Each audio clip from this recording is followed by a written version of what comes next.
Happy Viking New Era year. So how are we going to keep up with all these good resolutions? It's definitely going to be much brighter than the years before. If you keep up with these higher ways of living, these higher ways of communicating with yourself and others. Right step how to actually keep up the good vibes, how to remove everything that's cluttering up, keeping you from actually achieving where you really want to go, that freer life, and keep up your New Year's resolutions. So point number 1 is to become a better friend to yourself. You need to have compassion with yourself for others to have compassion with you, and also accept that it takes time. Have patience.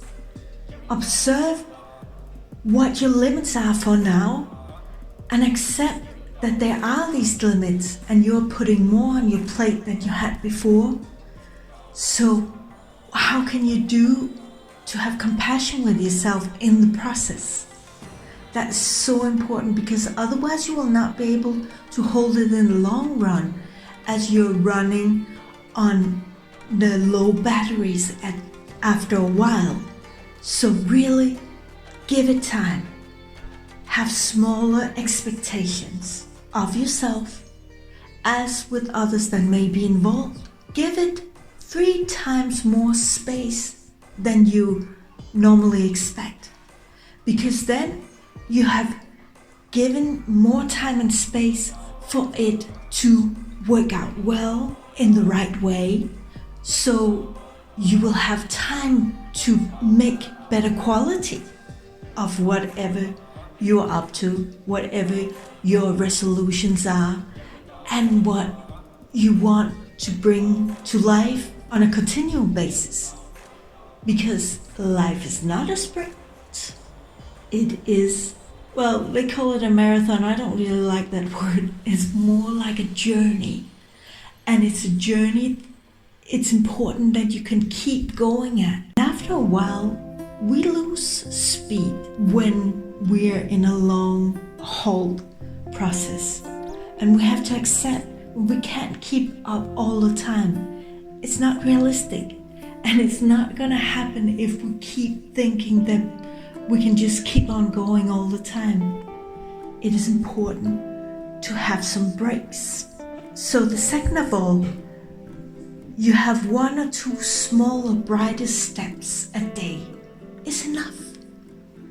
Because if you lay a good solid break a day or 2, then after 10 days, you can start seeing the result. After 30 days, you have half a wall of your building, whatever you're building, or the process you're taking, you start seeing result if you don't go too far, too fast. So 2 smaller, brighter steps is enough. Once in a while, when you have a good energy day, you can put more on. You have like a side notes of days where you can put more on because you have much more energy. And other days, the energy is lower and you need to rest more, and accept that and just say, okay, tomorrow I'll come back to it. Or in 2 days, not more than 3 days, because afterwards it will just kind of fade out in the distance. So absolutely not more than 3 days before getting back to what your resolution are. And accept it's better to take 1 or 2 smaller steps a day and feel you're getting somewhere than doing a big load once a week and then you lose track. It's like a train getting into motion and you're getting involved in what you're doing. Remember every step you're taking. So to keep the memory up, it's also important to keep a continual move actually. And also you can look out for what is less important in all that you need to do, because you always have a chunk of things that you must do, that you still have to keep up with while you're putting more on your plate.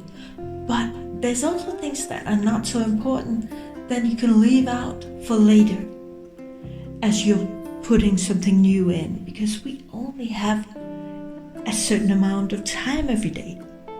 And we have to accept that we also have an energy level. In the morning we have full batteries, and in the afternoon the batteries start getting lower, unless we're doing very inspiring actions. If we're taking inspiring actions, then we have much more energy.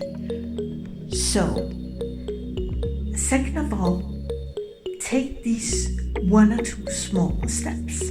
Like and subscribe and comment so even more people will see these brighter ways to build their future on. Number 3, balance, rest and action.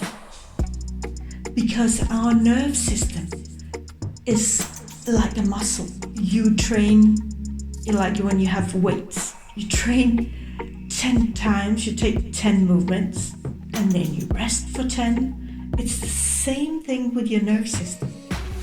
It's like a muscle. So it's important when you do one kind of task for 2 hours, have rest, and then you're ready for another kind of task that will reactivate your energy if you're doing something that's different than what you did before. In that way, you can do more tasks during the day, build more on a solid foundation that you can keep on going with for a longer time. Because our mind needs to have variations. And if there are different kinds of tasks, then you have a variated day. So this really helps you.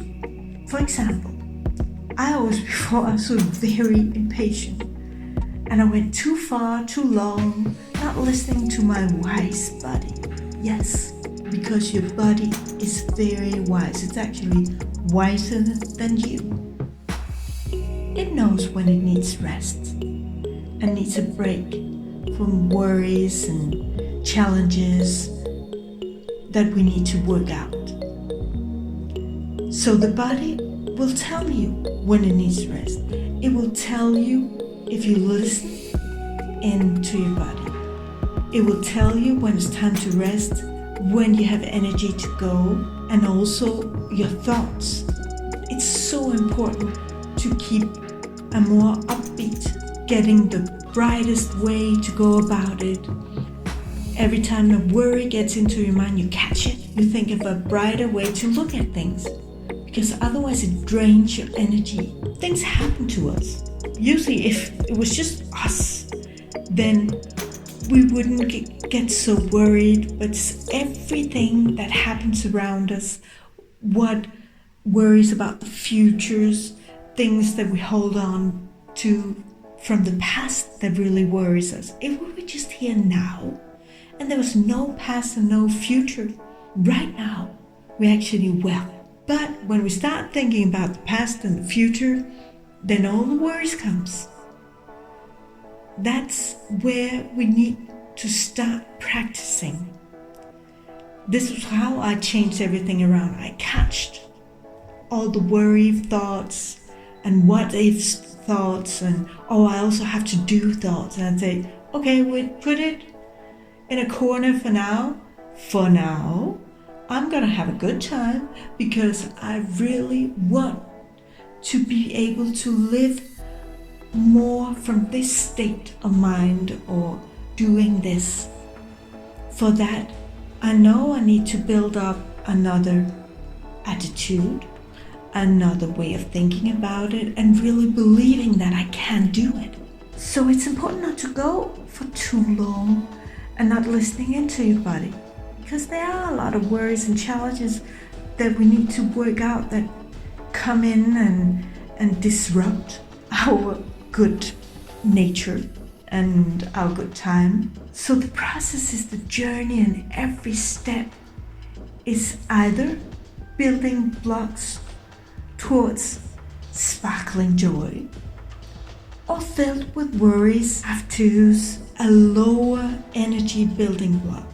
And the more you build on lower energy the less you want to get back to it. The more you build on, you prepare before starting doing and saying, I'm going to spend an hour, I'm going to have a good time, I decide. And then I can worry later, because the mind likes to go back to worries. So we kind of put it in the corner and say, in an hour we can worry about this. But for now, I'm having an hour off and I decide to have a good time with what I've decided I really, really want to get into my reality. So how can you give your task a joyful twist or a carrot for after when you're finished with your task? Because if you have a carrot, then it's easier to do things that are not so joyful. It can't all be so joyful, but you can have something nice and something you really enjoy after have spending that hour or two making that brighter move for yourself in the long haul. And if you want to go way faster, I have what I call the Freer Future Roadmap. 2 hours, you set up exactly where you want to go and how to get there. It's a powerful 4-in-1 solution, and it only takes 2 hours. It's an app, so you can have it just by you all the time and check in on it and put new things that you think of. It's like also a notebook app. So everything is in one place. You don't have notes here and notes there, but everything is one place. So you can keep your dream alive because you have everything in one space. Go and check it out. The link is in the description or in my bio. On this, enjoy cultivating inspired